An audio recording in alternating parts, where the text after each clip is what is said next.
Okay. Well, I just wanted to make sure it was okay before I started recording. But I guess the first question would be can you explain a little bit more about deer mating season and what that means for drivers? Sure. The deer mating season in Illinois is generally October through December, and during that time, the deer are more active, and they may not be necessarily paying attention to where they're going, and so they're less cautious in the breeding season. And I found a statistic online that said about 40% of deer collisions happen during those months, just because of that, they're being more active.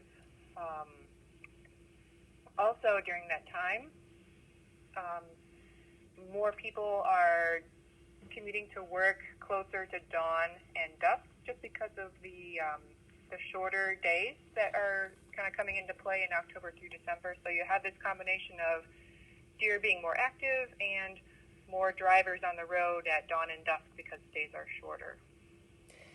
And then over at the Homer Forest Preserve, what do you study with deer throughout the year or look for? Um, Not sure what you mean. What do you like look for in terms of what? I know that they had suggested talking with you about deer, so I just didn't know if there were things that you studied that you found interesting with them. Okay, sure. Um, Yeah, in general, we find that in the cooler months of the year, there will be pretty large herds in the farm fields right outside of Homer Lake Forest Preserve, maybe 20 to 30 deer or so, maybe even more sometimes. They tend to herd up more in the winter time. And so if you have like a farm field or an open area right next to a wooded area, the deer will tend to stay in the wooded area during the day and then travel into the farm field to feed at dusk and dawn and during the night as well. So they're crossing the road back and forth a lot and making that transition. And then when there's one deer, there's usually more, right? Yeah, they tend to travel in herds of at least two or three, and even more in the winter time. So if you see one deer crossing the road, there's probably at least several following behind it. And I know that the temptation can be to watch the deer that you can see, but definitely if you're driving down the road, be looking at where that deer came from to look out for more deer who may be walking or running across the road in just a few seconds.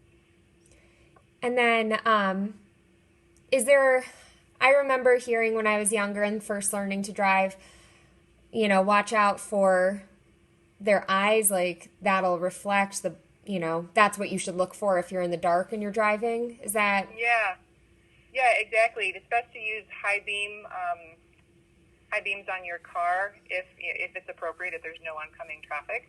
But those high beams are going to let you see those deer sooner. And their eye shine, yeah, their eyes are adapted to the dark, and so they have a substance at the back of their eyes that reflects light, so that they can make the most out of those low light conditions at dusk and dawn.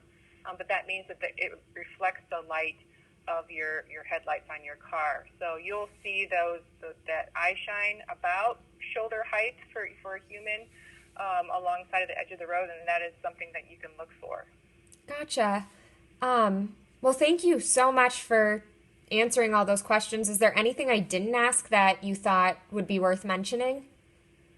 Um, Let me see.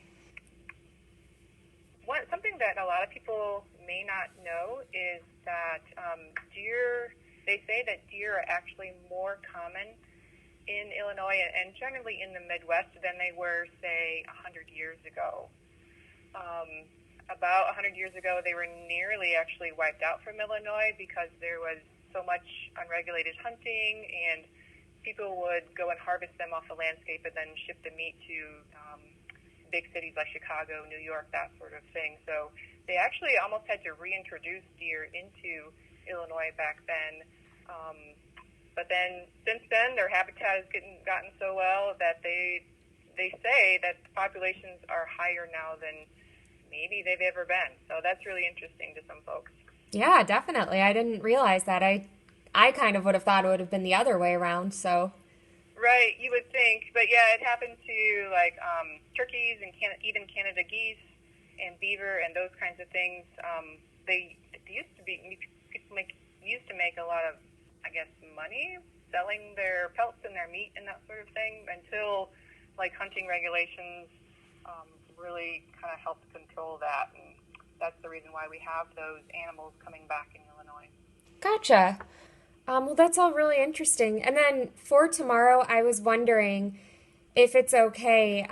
We had been planning to go live in a more wooded area, and we were wondering if we could just go in front of the office over at the Forest Preserve.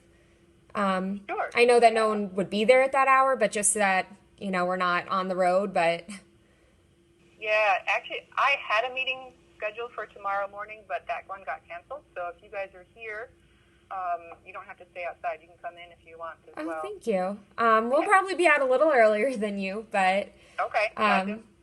I'll check with you when we, if you see us when you get there. It'd be great to talk, and then maybe do a quick interview in person just so we have that for later shows.